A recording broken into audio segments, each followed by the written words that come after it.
Hello বন্ধুরা, আমি YouTube ঝর্ণা smile থেকে চলে আসলাম। আশা করি সবাই ভালোই আছো। ভালো থাকার জন্য এই প্রচেষ্টা এবং নিজেকে সেই প্রচেষ্টায় অংশগ্রহণ করতে হবে এবং ভালো থাকার জন্য যা যা করা যায় তাই আমরা করব এবং নিজেকে ভালো রাখতে পারলেই সংসার ভালো থাকবে, আত্মীয়স্বজন, বন্ধু-বান্ধব, ছেলে-মেয়ে সবাই সুস্থ থাকবে। তাই আগে নিজেকে সুস্থ রাখার জন্য কিছুটা সময় ৫, ১০, ১৫ যার যেরকম সময় সেই সময় অনুযায়ী নিজেকে কিছুটা সুস্থ রাখার দিকে এগিয়ে নিয়ে যেতে হবে। আজকাল ঠান্ডায় অনেকেরই গলার স্বর বসে যায়। সেই গলার স্বর বসে যাওয়ার বিভিন্ন কারণ আছে। ঠান্ডা লেগে তো হয়ই, যেহেতু ঠান্ডা গরম চলছে বা বাইরে বেরোতে হয়, হাওয়া বাতাস, তারপরে তো নানা রকম একেক সময় একেকটা রোগের উদ্ভব ঘটে। এখন তো আবার আরেকটা রোগের সৃষ্টি হয়েছে লাংসের ব্যাপারে। করোনা চলে গেল। করোনার পরপর বিভিন্ন রকম রোগ আসলেই মানুষের মনে একটা ভয়ভীতির সঞ্চার হয় এবং সেই ভয় থেকে নিজেদের যেন আমরা সহজে সরিয়ে রাখতে পারি এবং নিজেদের শরীরকে সুস্থ রাখার জন্য আমরা যেসব করতে পারি তার মধ্যে তো নিজেদের ব্লিডিংয়ের ব্যাপারটা আমাদের মাস্ক ব্যবহার করতে হবে সবসময়, ধুলোবালিটা অ্যাভয়েড করতে হবে। বিভিন্ন রকম স্যানিটাইজারিং ব্যবস্থা যেগুলো ছিল সেগুলো করা সবসময় সবার প্রয়োজন। সে বয়স্ক হোক বা বাচ্চা হোক, তাছাড়া বাইরে যারা যাবে তাদের প্রত্যেকেরই এটা প্রয়োজন। আর তার সঙ্গে প্রয়োজন হচ্ছে আমাদের পরিষ্কার পরিচ্ছন্ন জায়গায় বসে একটু ব্রিদিং প্রাণায়াম করা। এই ব্রিদিং প্রাণায়ামের জন্য আমাদের একদমই পরিষ্কার পরিচ্ছন্ন নিট অ্যান্ড ক্লিন জায়গা লাগবে। স্বাস্থ্য আমাদের জীবনের সঙ্গী। আমরা মায়ের মাতৃগর্ভ থেকে শ্বাস নেওয়া শুরু করি এবং জীবনের শেষ দিন পর্যন্ত সেই শ্বাসই আমাদের চলে থাকে। আমাদের অজান্তে জানতে শ্বাস চলেই যাচ্ছে, কিন্তু সেই শ্বাসকে আমরা যত্ন নেব। সেই যত্ন নেব কীভাবে? শ্বাসকে আমরা প্রণাম করে আমরা বিভিন্ন ব্রিদিং, বিভিন্ন মেডিটেশন এগুলোর মাধ্যমে শ্বাসকে আমরা যত্ন নিয়ে থাকি। আর সেই শ্বাসের যত্ন নেওয়ার সঙ্গে সঙ্গে আমাদের সাধারণত আমরা নাক দিয়ে নিঃশ্বাস-প্রশ্বাস নিয়ে থাকি। তারপরে তো মুখ আছেই। তারপরে আমাদের বিভিন্ন পঞ্চেন্দ্রিয় রয়েছে। পঞ্চেন্দ্রিয়ের মাধ্যমে আমাদের বিভিন্ন শরীরের টক্সিনগুলো বেরিয়ে যায়, ঘামের মাধ্যমে বেরিয়ে যায় বিভিন্ন লোমকূপ দিয়ে। তারপরে বিভিন্ন রকম পদ্ধতি আছে আমাদের, যেগুলো আমাদের শরীর থেকে নানা রকম টক্সিনগুলো বেরিয়ে যায়। কিন্তু শ্বাসকার্যকে আমাদের যত্ন নেওয়ার জন্য এবং গলার স্বর, যারা গলা উপর অনেক রকম কার্যকলাপ করে থাকে, যেমন গান-টান করে, আবৃত্তি করে, তারপরে তো কথাবার্তা মিষ্টি কথাবার্তা বলতে পারলে তো খুবই ভালো। একেকজনের গলার স্বর একেক রকম। সেটা ভগবান প্রদত্ত বা জেনেটিক সমস্যা বা যে কোনো কারণেই হোক, যার যেরকম আছে তার সেটাকে মেনে নিয়ে চলতে হবে। কিন্তু সেটা যেন আমাদের অসুস্থতা বা শারীরিক কোনো সমস্যার সৃষ্টি না করে, তার জন্য আমাদের কিছু যোগা প্রাণায়ামের নিয়ম আছে। সেই নিয়ম অনুযায়ী ১ম এ গলার স্বরকে সঠিক রাখার জন্য আমরা কিছু এক্সারসাইজ করি।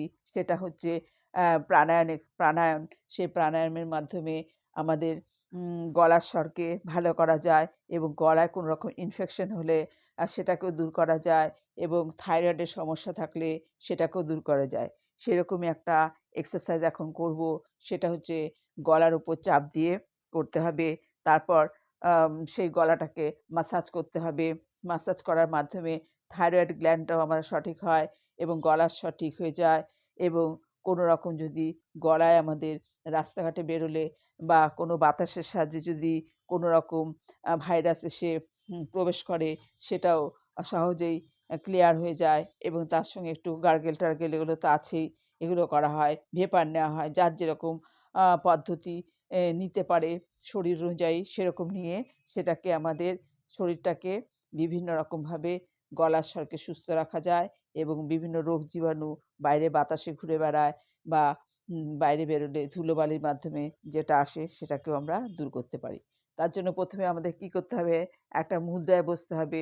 মুদ্রাটা এটা হচ্ছে আমাদের জ্ঞান মুদ্রা। কিন্তু শীতকাল যেহেতু আমাদের শরীরটাকে গরম রাখার জন্য আমাদের সূর্য মুদ্রায় বসতে হবে।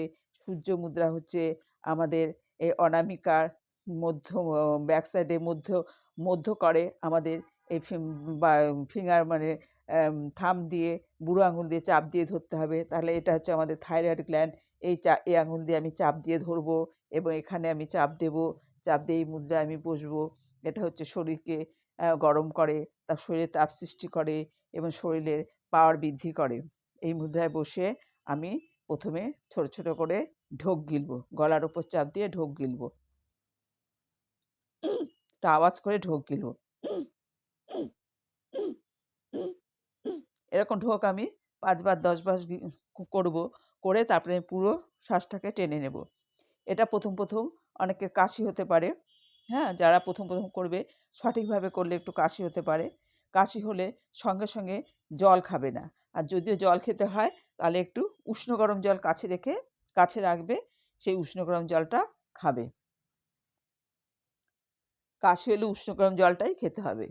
একদম ঠান্ডা জল খাওয়া যাবে না। তাহলে গলার উপর ঠান্ডা বসে আরও অন্যরকম সমস্যার সৃষ্টি হতে পারে। একটু উষ্ণ গরম জল, যোগা প্রাণায়ামে একটু উষ্ণ গরম জলই খেতে হয়। একদম ঠান্ডা ফ্রিজের জল তো একদমই অ্যাভয়েড করতে হয়। ফ্রিজের জল খাওয়া বেশ কিছু সতর্কীকরণ আছে, যেগুলো ফ্রিজের কিছুই খাওয়া ঠিক না। শরীরকে সুস্থ রাখার জন্য আমাদের ফ্রিজের কোনো ঠান্ডা খাওয়ারই ঠিক না।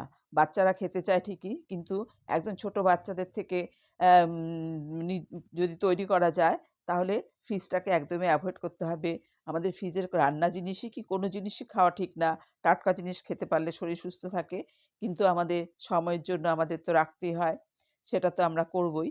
কিন্তু ফ্রিজের ঠান্ডা জলটা অ্যাভয়েড করে চলতে হবে। বিশেষ করে শীতকালে বা ঠান্ডা লাগলে বা কোনো রকম রোগ জীবাণু যখন প্রাদুর্ভাব ঘটে, যেটা শরীরের ক্ষতিকর করে, সেই সময় গলাটাকে আমাদের গলা যেহেতু শ্বাসকার্য নাক দিয়ে যাচ্ছে, গলা দিয়ে আমাদের ফুসফুসে যাচ্ছে, সেই হিসাবে সেটাকে একটু যত্ন নিতে হবে। তার জন্য উষ্ণ গরম জল নিয়ে আমাদের বসতে হবে এই যোগা প্রাণায়ামটা করার সময়। প্রথমে তাহলে কি করলাম, ছোট, ছোট করে ঢোক গিললাম। একটা আওয়াজ হবে, তারপরে এটাকে পুরো টেনে নেব।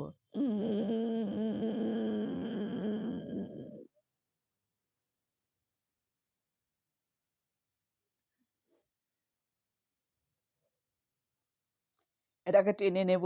প্রথমে ছোট, ছোট করে ঢোক গিলবো, তারপরে টেনে নেব। টেনে নিয়ে কিছুক্ষণ হোল্ড করে রাখবো।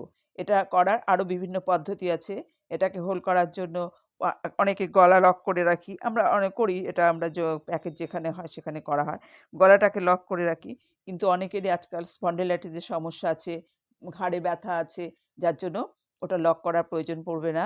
এমনিতেও হবে। আমি শ্বাসটাকে নিয়ে ব ইন ইন মানে অন্তর্কুম্ভক করে কিছুক্ষণ হোল্ড করে রাখবো। ভেতরে আমি হোল্ড করে রাখবো। শ্বাসটাকে নিয়ে হোল্ড করে রাখবো।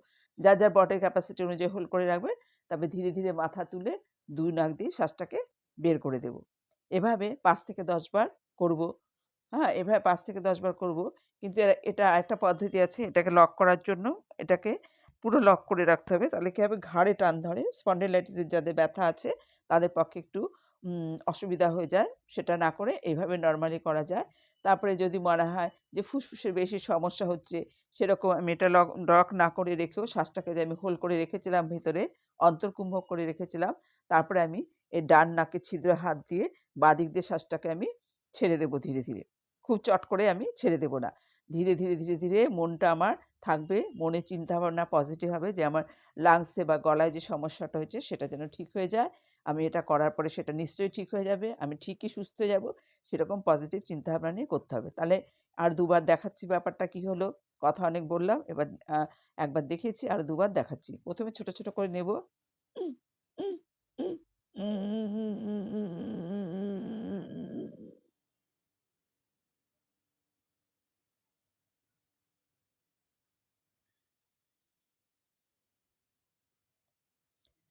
যারা মোটামুটি সুস্থ তারা ডান নাকে হাত দিয়ে বাঁ দিক দিয়ে ছাড়বে। আর যারা মোটামুটি একটু বয়স্ক, পারা যাচ্ছে না, ঘাড়ে ব্যথা, স্পন্ডিলাইটিস অনেক রকম রোগী থাকতে পারে, তখন তারা কিছুক্ষণ অন্তর্কুম্ভক করে রেখে ধীরে, ধীরে ছেড়ে দেবে। আর যাদের প্রেশার খুব হাই, তাদের বেশি অন্তর্কুম্ভক করারও দরকার নেই। শ্বাসটাকে বেশিক্ষণ ধরে রাখার দরকার নেই। এটা করার পর কী হবে, গলাটাকে আমি হাতটাকে গরম করব ঘষে, হাতটাকে গরম করে গলাটাকে আমি এই থাইরয়েড গ্ল্যান্ডের উপর আমি একটা মাসাজ করব, ওপর নিচ মাসাজ করব। থাইরয়েড গ্ল্যান্ডটা, মাথাটা আমি পেছন দিকে নিয়ে যাব, যাদের ঘাড়ে ব্যথা নেই মাথাটা পেছন দিকে নিয়ে থাইরয়েড গ্ল্যান্ডের ওপর চাপ দেবো হাতটা গরম করে। আর যাদের ঘাড়ে ব্যথা আছে তারা মোটামুটি ঘাড়টাকে নর্মাল রেখেই আপ ডাউন করে চাপ দেবে, একবার নিচের দিকে একবার উপর দিকে, নিচের দিকে ওপর দিকে, 2 হাত দিয়ে হাত গরম করতে হবে। গরম করে হাতটা যেন গরম হয়, সেই গরম হাতটা লাগাতে হবে চাপ দিয়ে এখানে, তাহলে থাইরয়েড গ্ল্যান্ডের ওপর একটা মাসাজ হয়ে গেল। আর আমাদের ফুসফুসে যে বায়ুটা গেল সেটাও আমাদের ফুসফুসটাকে অনেকটা ক্লিয়ার করে দেবে এবং গলার স্বরও ঠিক হবে। তাছাড়া যদি কোনো রকম ইনফেকশন হয়ে যায় তার জন্য সেটাও এগুলো রেগুলার যদি 2 বার করে করা যায় তাহলে এটা অনেকটাই সেরে যাবে। আর এটার জন্য খাওয়া-দাওয়ার কোনো ব্যাপার নেই যে খালি পেটে করতে হবে, হালকা পেটে করতে হবে, ওরকম কোনো ব্যাপার নেই। এটা যেকোনো সময় যেকোনো জায়গায় বসেই মনোযোগ সহকারে করতে হবে। ঠিক আছে বন্ধুরা, বড়দের প্রণাম, ছোটদের ভালোবাসা। সবাই সুস্থ থাকো, ভালো থাকো, এই আশা নিয়ে এখনকার মতো রাখছি। পরে আবার কথা হবে। বাই। সবাই ভালো থেকো।